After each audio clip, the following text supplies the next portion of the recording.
Bonjour à toutes, bonjour à tous. Je suis ravi de vous retrouver pour ce deuxième épisode de Voix d'Afrique réalisé par l'archipel des Alizés. Nous avons le plaisir aujourd'hui de recevoir Mathieu Glissant. Bonjour Mathieu. Bonjour. Alors Mathieu, tu es auteur-réalisateur. Tu as réalisé notamment un documentaire sur ton père, le grand philosophe Édouard Glissant. Tu as co-réalisé avec Audrey Morion très récemment Frantz Fanon, Trajectoire d'un révolté, qui est actuellement en diffusion sur France 5. Alors justement, tu as cette expérience de réalisation, tu prépares actuellement, il me semble, un long métrage qui aura pour scène les Antilles. Ce qui m'intéresse de savoir aujourd'hui, c'est quelle singularité territoriale, quelle lumière aux Antilles as-tu envie de valoriser dans ton œuvre? Grande question. Il faut dire que j'ai été élevé par un homme, Édouard Glissant donc, qui a, et ça m'a toujours inspiré, qui a toujours vécu les Antilles, ces Antilles, et la Martinique en particulier, ces petits territoires, comme des territoires porteurs d'avenir. Et je pense que je suis pas, enfin, si tu veux, mon projet n'est pas distinct de cette sensibilité-là. Et je pense que je dois beaucoup à cette sensibilité-là.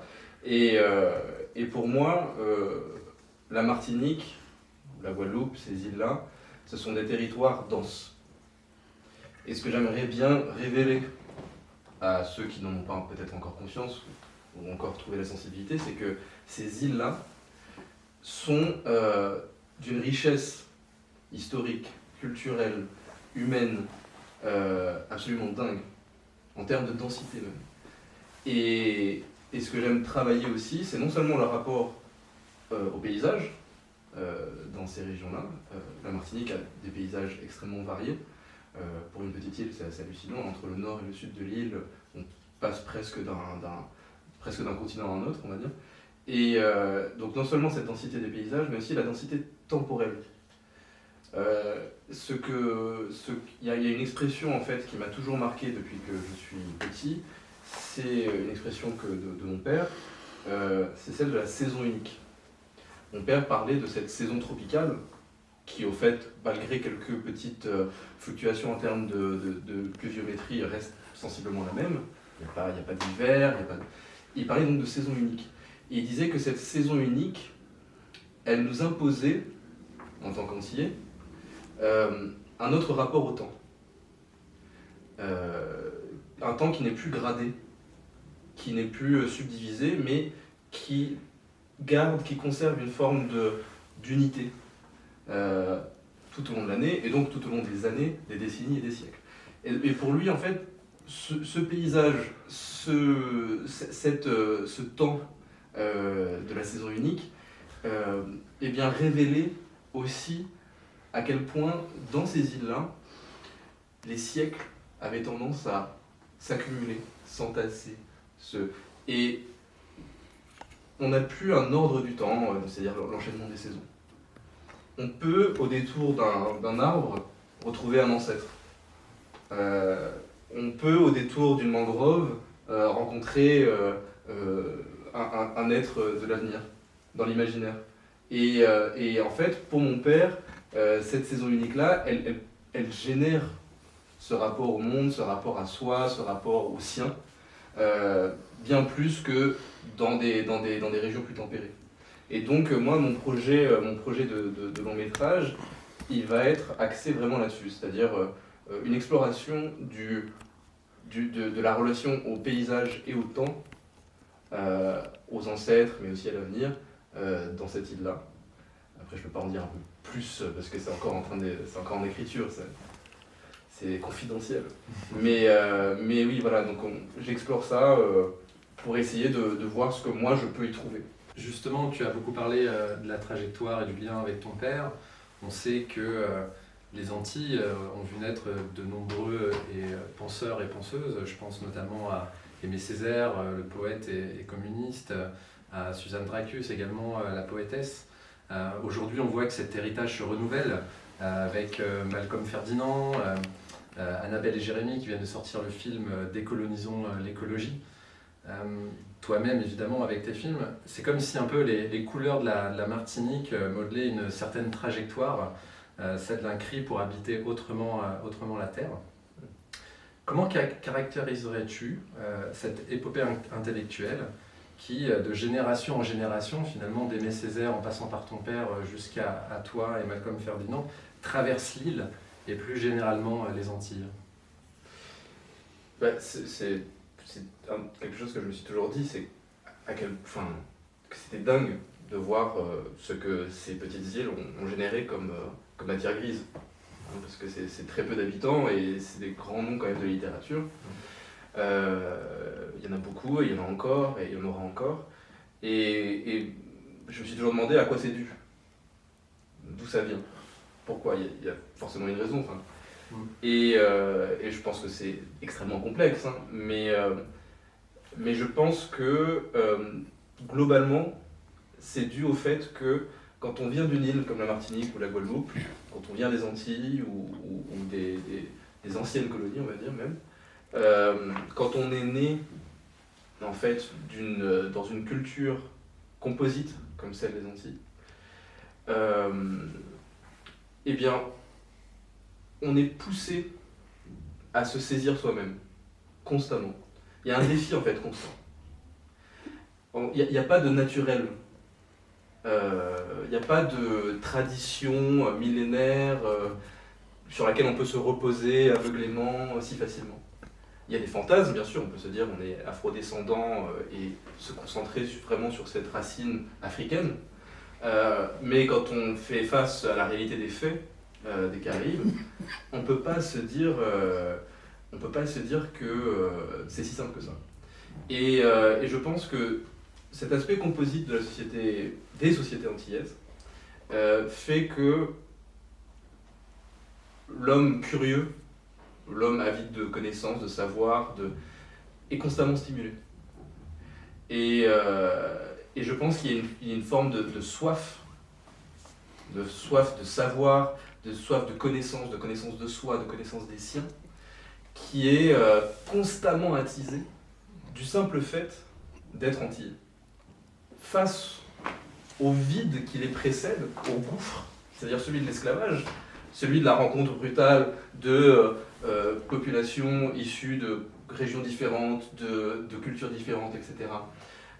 Face à ce gouffre-là, eh bien, ils ont su une chose, c'est qu'il fallait trouver une voie, s'inventer. Et ça, cette question de l'invention, presque de l'invention anthropologique, elle est très importante. Parce que, par exemple, mon père disait qu'il était l'ethnologue de lui-même, dans un de ses premiers livres, Soleil de la conscience. Et ça ne veut pas dire qu'il se saisit une fois pour toutes en explorant ses racines, etc. C'est qu'il doit toujours être à la recherche de lui-même. Et qu'en même temps, en partant de lui-même, il peut aussi s'ouvrir à une identité collective. Donc il y a ces deux choses-là. Et donc c'est absolument passionnant, je trouve. Et l'intuition que certains ont eue, et que je pense être juste, c'est que cet état au monde, cet état antillais, eh bien, c'est l'avenir de beaucoup de gens qui ne sont pas antillais. C'est l'avenir de l'Europe, c'est l'avenir de l'Afrique même, c'est l'avenir du monde, d'une certaine manière, du monde moderne. Et alors, c'est pas pour être prétentieux, enfin, ça peut faire un peu prétentieux de dire, bon, aux Antilles, il y a une idée de... On vous montre la voie, si vous voulez, d'une certaine manière. C'est pas ça. Parce qu'il ne faut pas oublier qu'au moment où ces premiers intellectuels ont émergé, la Martinique, entre guillemets, c'était rien. C'était une vieille colonie, une petite colonie. Ces gamins-là, qui étaient des gamins en fait, qui ont commencé, qui ont fait leurs études, qui sont arrivés en France à 18 ans pour la première fois, par exemple, ils venaient de rien, d'après l'esprit général, l'esprit colonial, on va dire. Et c'est touchant, et c'est même puissant, de voir qu'ils ont eu une intuition de leur propre dignité au point de se poser comme des porteurs d'avenir. Chacun à sa façon. Césaire, bien sûr, alors Césaire qui a une voix politique française, etc., mais qui a écrit sur le colonialisme et qui a initié quelque chose d'absolument incontournable, nécessaire. Frantz Fanon, qui lui a voulu porter cette voie de l'avenir à la fois du point de vue psychiatrique et politique, en les mêlant de manière pour lui à nouveau nécessaire et presque inévitable en fait, incontournable, en mêlant le psychiatrique et le politique et en le faisant en France puis en Algérie et en ayant un rêve d'ailleurs de révolution panafricaine, collective, continentale.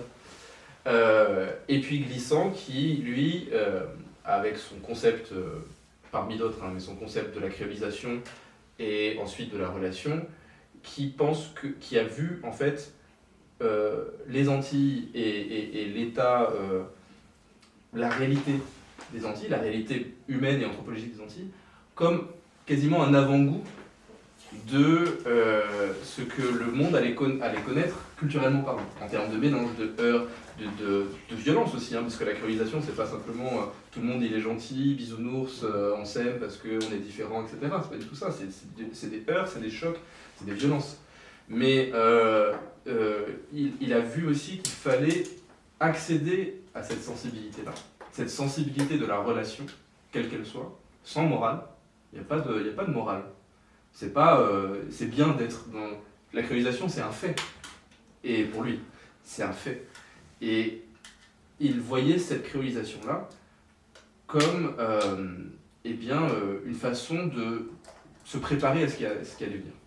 Et donc il y a tous ces exemples-là, aux Antilles, de gens qui, entre guillemets, et je mets beaucoup de guillemets, n'ont pas de passé, c'est pour dire, émergent d'une catastrophe qui est l'esclavage, et qui se disent, d'une manière ou d'une autre, porteurs d'avenir. Et ça, je trouve ça extrêmement intéressant, de plein de points de vue différents, anthropologique, philosophique, historique, social, etc. Et je crois que, maintenant encore, avec les noms que tu as cités, on est encore dedans. Avec justement cette question de l'écologie, de ce que la réalité écologique et le passé écologique de ces îles-là nous dit au fond de notre rapport à la Terre, collectivement, à tous. Je pense qu'aux Antilles, en Martinique, en Guadeloupe, etc., avec le chlordécone entre autres, on a une sorte d'essence de se manquer dans notre relation avec la Terre. Et donc, Malcolm Ferdinand en particulier, puisque je connais un peu ses travaux, je sais qu'il adresse ce problème-là. Donc, oui, c'est absolument intéressant. Et voilà, et donc ces territoires-là, petits, mais très denses. Mathieu, je voudrais justement revenir sur cette question d'identité que tu as abordée, qui a commencé à aborder dans la précédente réponse. Si je reviens en France, face au capitalisme aujourd'hui et dans le monde dans lequel on vit, certains territoires semblent avoir été complètement oubliés des politiques publiques, des opportunités sociales et culturelles ou encore de l'emploi. On a tous des territoires qui nous viennent à l'esprit. C'est un peu comme si ces territoires avaient été privés en fin de compte d'identité. Est-ce que pour toi, lutter contre les inégalités entre les territoires ne nécessiterait pas de réaffirmer certaines identités territoriales, et notamment peut-être celles que tu connais bien, comme en Martinique? Alors je pense qu'en France, on a toujours eu peur de la fragmentation. On adore... Enfin, la France est un pays qui s'est constitué de manière... Ouais. La France est un pays qui s'est constitué de manière centralisée. Et la centralisation, une importance historique, politique, mais énorme en France. Donc, il y a aussi cet héritage-là qui fait que l'importance des territoires est toujours un peu... on sent que les politiques sont souvent assez frileux sur ce sujet-là. Et je pense que c'est en grande partie dû à cette histoire-là. Mais moi, ça me semble évident. Ça me semble évident que il faut trouver un mode de relation à la terre, ou plutôt aux terres, au territoire, si on veut, pour, en quelque sorte, sauver, j'aime pas ce terme d'identité, mais, enfin je m'en méfie plutôt, mais sauver une forme de rapport à sa propre existence. Il y a quelque chose qui... et puis bon, on le voit, hein, moi je suis citadin depuis que je suis né en fait, et je sens qu'il manque quelque chose. Parce que bien sûr, alors, il y a des manières de s'approprier la ville, hein, comme territoire, comme terre aussi, etc. Ça c'est pas exclu, mais c'est pas évident. Et il y a quelque chose qui m'a aussi beaucoup marqué, c'est que Frantz Fanon, pour que la révolution qu'il souhaitait advienne, il a toujours rappelé une chose, c'est l'importance du rapport à la terre. C'est pas l'importance du rapport à la tradition, au passé, qui sont nécessaires d'une certaine manière pour trouver une forme de dignité collective, mais pas suffisant pour s'assurer une vraie guérison face au colonialisme en l'occurrence, etc. Et pour lui, il fallait que les hommes puissent retrouver un rapport sain à la terre. Pas un rapport de pure exploitation, pas un rapport de pure captation, mais même peut-être un rapport d'échange. Et quand je vois dans quoi se trouvait Fanon, c'est-à-dire l'Algérie coloniale française, les atrocités, etc., et que je lis ces passages sur la terre, le rapport à la terre, je me dis quand même qu'il y a quelque chose là, d'absolument essentiel.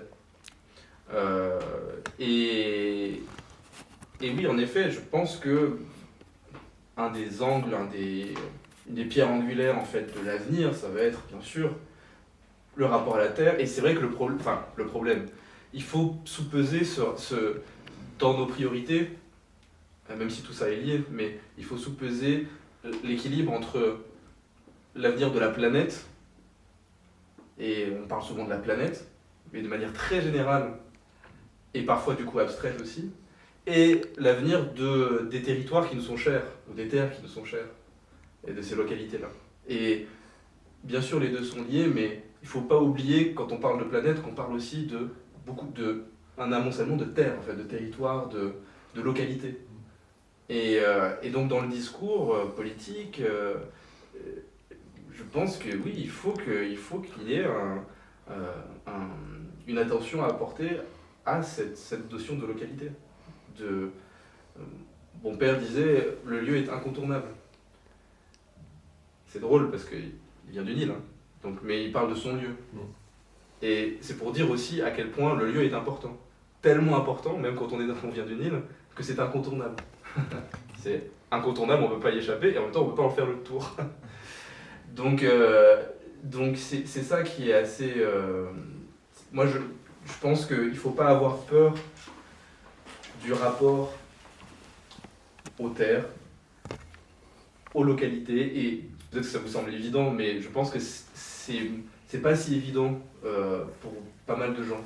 Parce qu'il y a beaucoup de gens qui ont peur de cette fragmentation dont on parlait. Du fait de, oui, mais si on crée des sortes de localités, on va perdre l'unité nationale, par exemple, ou continentale. Alors que non, c'est possible en fait. Pourquoi ? Parce que je pense que pour rentrer en relation avec quelqu'un, et là je parle quelque chose je parle de la notion la plus simple de la relation, vraiment d'homme à homme, il faut venir de quelque part. Ça ne veut pas dire que mon être se réduit à cette localité et à ce territoire. Ça ne veut pas dire que je m'empêche de déborder de ce lieu. Mais il me faut ce socle pour apporter quelque chose sur la table de l'échange, de la relation. Et ça, je pense que c'est absolument nécessaire. Et la mondialisation, bien sûr, de manière générale, elle en fait un défi de ce rapport à la Terre. Je ne pense pas que ce soit impossible, mais elle en fait vraiment un défi. Et donc, pour pouvoir trouver un mode relationnel individuel, collectif, culturel, civilisationnel, il faut toujours venir de quelque part. C'est pour ça que le lieu est incontournable. Et donc ça c'est, pour moi, c'est absolument essentiel. Peut-être que je me trompe, hein, mais pour moi, c'est absolument essentiel. Et moi-même, et je dis ça alors que je n'ai pas de lieu, moi.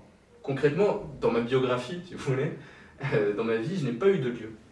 J'ai toujours été en déplacement, etc., entraîné par mes parents à droite à gauche. Mais j'ai un lieu, au fond, qui est un lieu peut-être en partie fantasmé, peut-être en partie, mais qui est quand même, qui existe et qui est la Martinique. Un lieu de cœur. Un lieu de cœur. Et ça, ça reste extrêmement important. Alors, je voudrais, pour prendre la suite, on a questionné ce rapport à la Terre. Maintenant, pour continuer dans des choses un peu croustillantes, je voudrais qu'on revienne sur la question des mouvements dits décoloniaux. C'est un sujet aussi qu'on voit grimper un peu, notamment dans les universités en France. Ouais. Et on sait que la Martinique est aussi un terreau de militantisme important à ce niveau-là. Ça m'intéresse d'avoir ton regard là-dessus. Quel regard portes-tu aujourd'hui sur la notion de décolonialité ?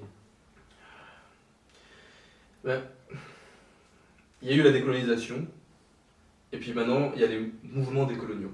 Les mouvements décoloniaux, c'est plein de choses. Et c'est plein de penseurs. Et c'est plein de mouvements. Et je me méfie de ce terme de décolonial du point de vue de la vulgarisation peut-être ou de la simplification qui l'induit. Parce que cette décolonialité ou ces mouvements décoloniaux, ils peuvent prendre n'importe quel aspect.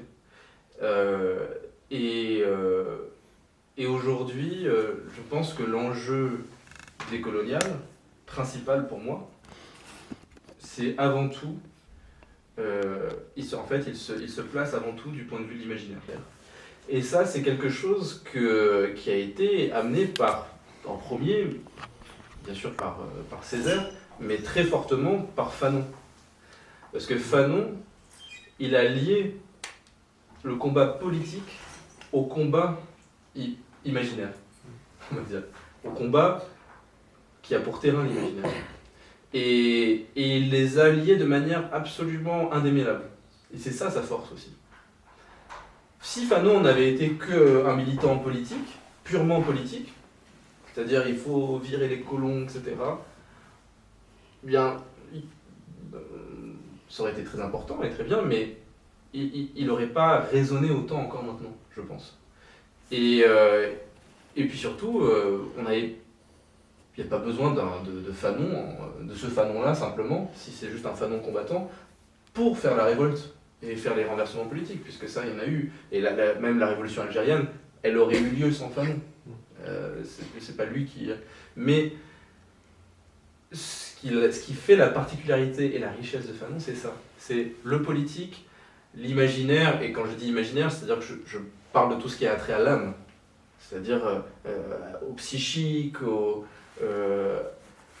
aussi bien sûr à la considération de soi, à la vision de soi. Et il y a beaucoup de références à la vue, à la vision, comment est-ce qu'on se voit, etc. chez Fanon. Et c'est cette partie-là, moi, qui m'intéresse énormément, surtout maintenant. Cette partie de la colonisation, ou des restes de la colonisation intérieure. Ce qu'il appelait l'aliénation. Enfin, on est aliéné, c'est-à-dire être étranger à soi-même. Comment est-ce que je peux ne plus être étranger à moi-même, c'est-à-dire me trouver réellement et retrouver un naturel dans ma relation à moi-même. Je pense que c'est ça en fait, la question de fond des mouvements décoloniaux maintenant. Au fond, moi quand j'entends des gens, des militants décoloniaux, je sens, si je suis en empathie avec eux, je sens que c'est ça qui se joue, en France par exemple. On n'est pas en Algérie française. Donc le combat politique, ça peut pas être un renversement politique, etc. Ça se joue sur notre terrain, et c'est ça.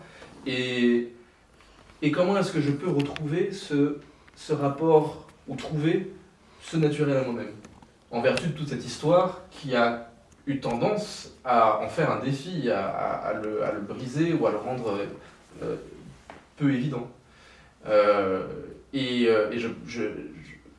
Quoi qu'il arrive, je pense qu'il y a ce travail-là à faire, en fait. Il y a ce travail-là à faire.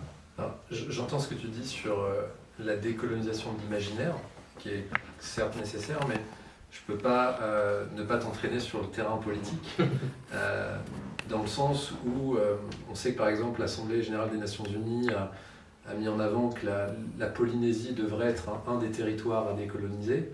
Donc c'est officiel. Aujourd'hui, on est à l'orée d'un 3e référendum en Nouvelle-Calédonie.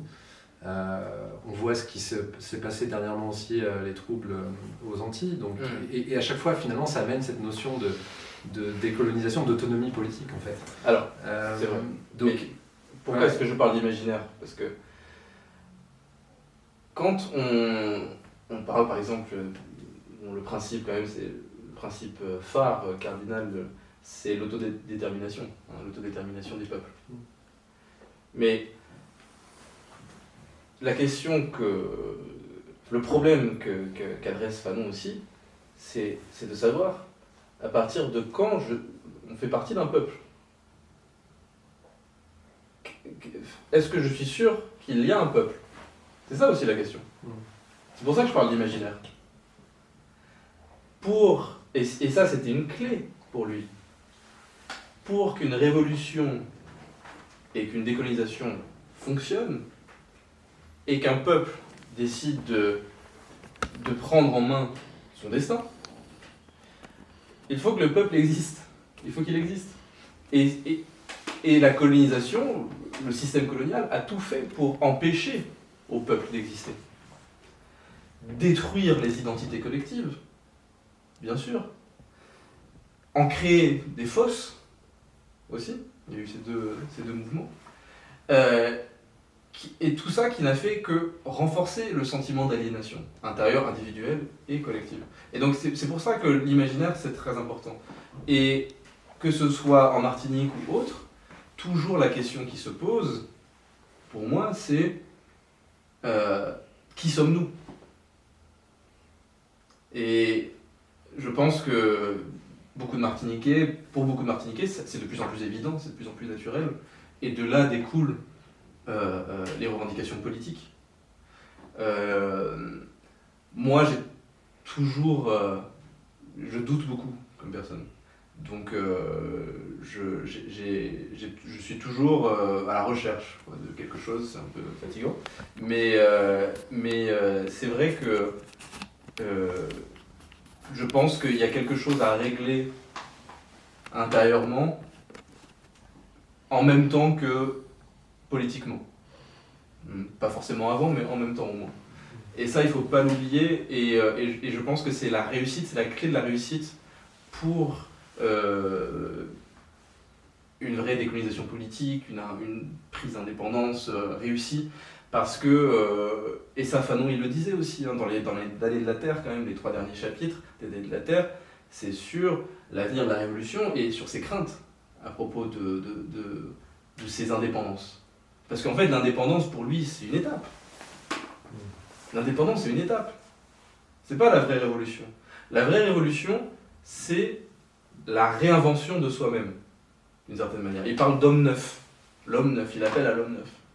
Hein, il dit, il faut qu'il y ait un homme neuf qui advienne, etc. Et donc, pour ça, selon lui, il faut que la révolution vienne du peuple. Il faut, pour se prémunir politiquement, bien sûr, de la trahison des élites, mais aussi pour être sûr que ce mouvement révolutionnaire soit un mouvement de tous, collectivement. Et donc, il y a toujours ce défi dans les mouvements indépendantistes, pour qu'ils soient réussis, en même temps que l'on veut être indépendant, qui sommes-nous? Savoir ça. Et ça peut être très évident comme très compliqué. Si je rephrase un peu ce que tu dis, c'est quelque part l'autonomie potentielle politique de certains des dom-toms ou de l'ensemble des dom-toms viendra aussi par la construction de cette décolonisation de l'imaginaire qui permet de s'affirmer en tant que peuple et de savoir quelque part où on va. Et l'indépendance politique finalement vient à ce moment-là naturellement, presque comme une étape, pour reprendre ce que tu citais de Fanon. Bien sûr. Et d'ailleurs, je sais pas, il faudrait même faire des référendums ou des... Il faudrait avoir des chiffres aussi dans ces territoires-là, pour savoir quelle part de la population est vraiment prête à une autonomie ou une indépendance politique, concrètement parlant. Et ensuite, peut-être poser des questions plus approfondies sur les raisons, parce que je ne sais pas à quel point le mouvement indépendantiste, martiniquais, guadeloupéen, etc., je ne sais pas à quel point il est majoritaire. Aucune idée de ça. Enfin, on ne peut pas le savoir pour l'instant. Donc il faut savoir. Et s'il devient majoritaire, voilà. On verra ce qui se passe après. Qu'il prenne sa responsabilité. Bah oui, c'est ça. Alors, je voudrais maintenant t'entraîner sur une autre partie de ton œuvre et qui est aussi très connectée avec celle de ton père. Et ça a déjà transparu dans pas mal des réponses que tu as faites sur le thème de la rencontre, en fait, tout simplement. Rencontre entre les pays, entre les cultures, tu l'as dit, les héritages sociaux et intellectuels. C'est aussi un thème qui ressort grandement à l'archipel des Alizés. On ne va pas se cacher, l'archipel des Alizés a aussi une grande filiation avec la pensée d'Édouard Glissant. Quels espoirs, mais aussi quelle peur potentielle places-tu dans le thème de la rencontre, justement ?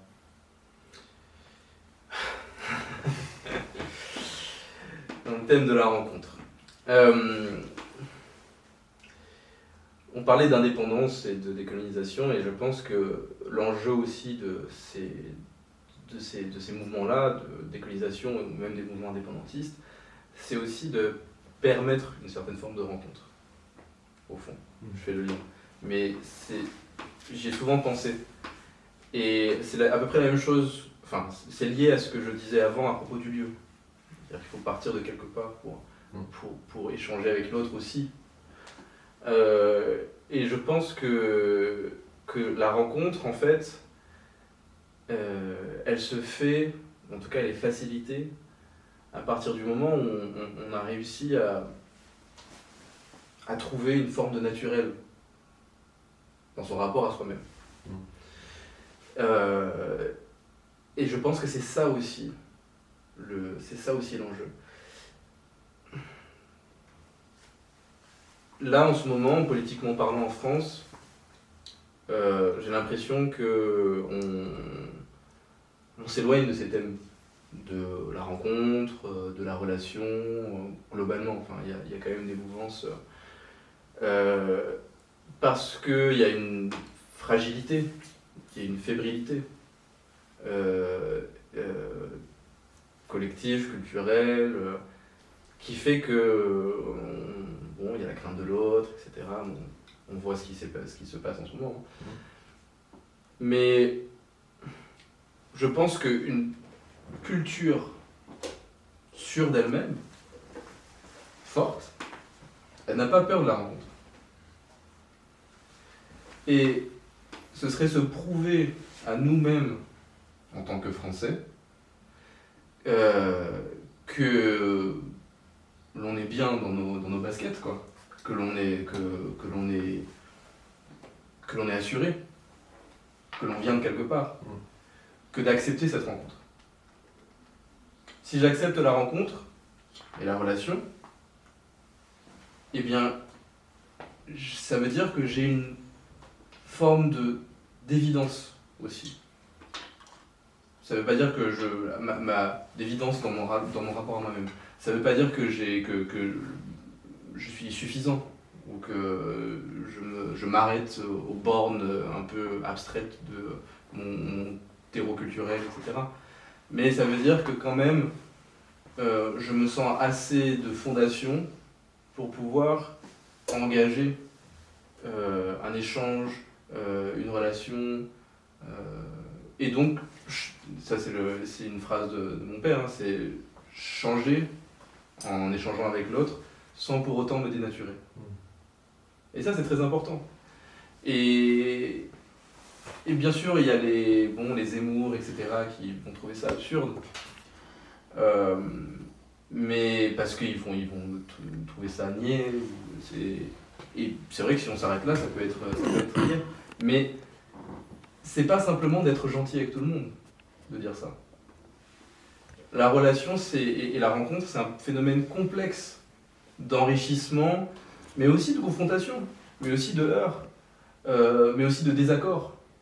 Mais au fond, d'enrichissement intelligent, sensible, au contact de l'autre. Et c'est ça, il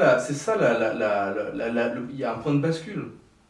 Ce terme de rencontre, de relation en général, c'est un terme un peu bascule parce que si on arrive à accéder à une certaine sensibilité qui est celle pour moi, du monde moderne, de la créolisation, et donc si on arrive à rentrer en relation, d'une certaine manière, eh bien on va dans le sens du monde moderne. Si l'on loupe ce virage-là, et que on se focalise sur la racine unique, eh bien on s'ouvre la voie à énormément de souffrance face au monde moderne. Parce que le monde moderne,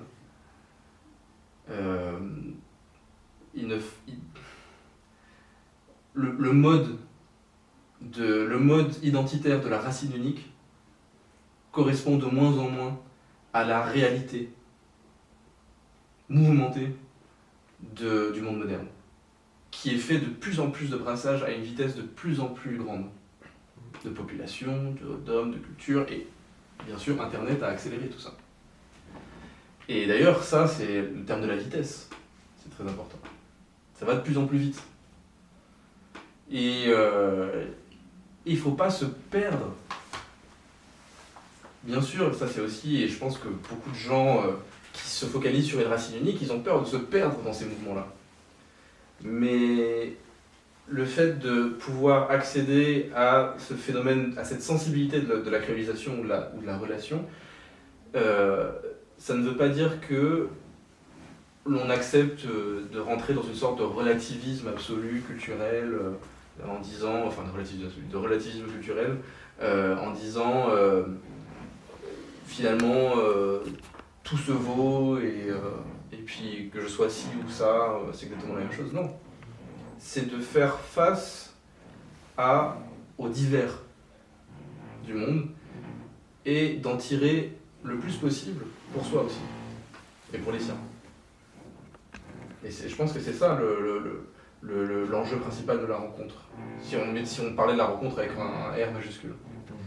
C'est vraiment comment faire face aux divers dans ce monde moderne mouvementé. Et donc oui, il faut partir de quelque part. Et oui, il faut être assuré de d'où on part. Et en même temps, il ne faut pas penser que notre culture d'origine, pour aller vite, entre guillemets, épuise notre identité. Ma culture d'origine, c'est un socle extrêmement important. Quand je peux dire que de cette culture qu'elle est globalement unique, ce qui n'est pas le cas des Antilles, mais c'est un socle important. Mais c'est pas suffisant. Parce que moi, en tant qu'homme moderne, je déborde. Mon être déborde de ce socle.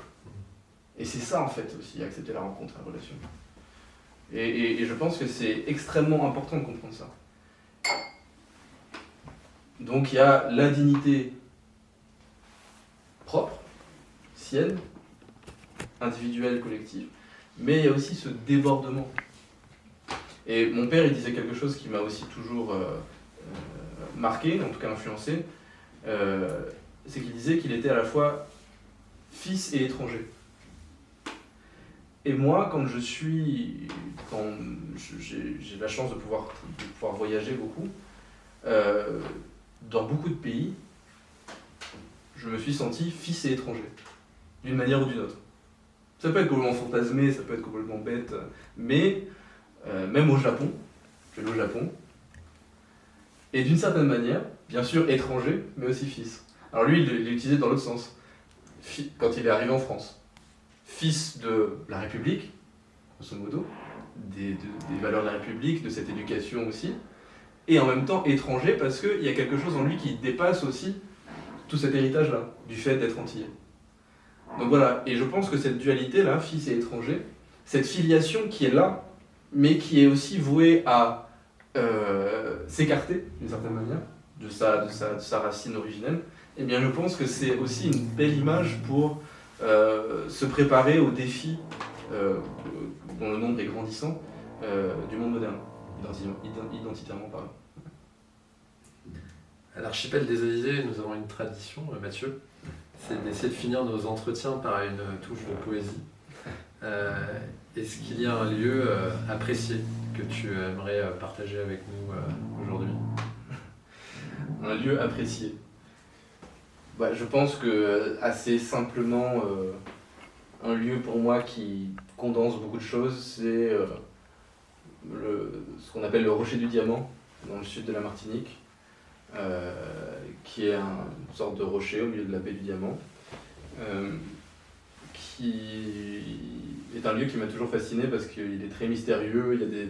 Dessus il y a des espèces protégées propres juste à ce caillou-là. C'est un caillou en fait au milieu de la mer.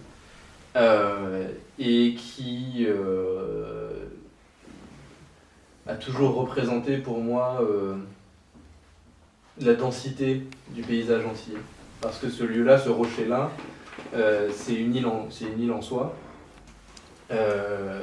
Ça a été tout, ça a été une forteresse pour les Anglais pendant la guerre au XIXe siècle entre les Anglais et les Français. Voilà. Ça a été un enjeu géostratégique, ça a été aussi le lieu témoin d'un naufrage absolument terrible de bateaux négriers. Ça a été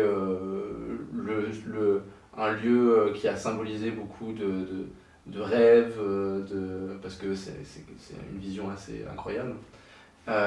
Et donc pour moi, là, ce Rocher du Diamant, il y a comme ça une sorte de permanence dense et en même temps qui nous ouvre à tout un tas de pistes, de voies imaginaires.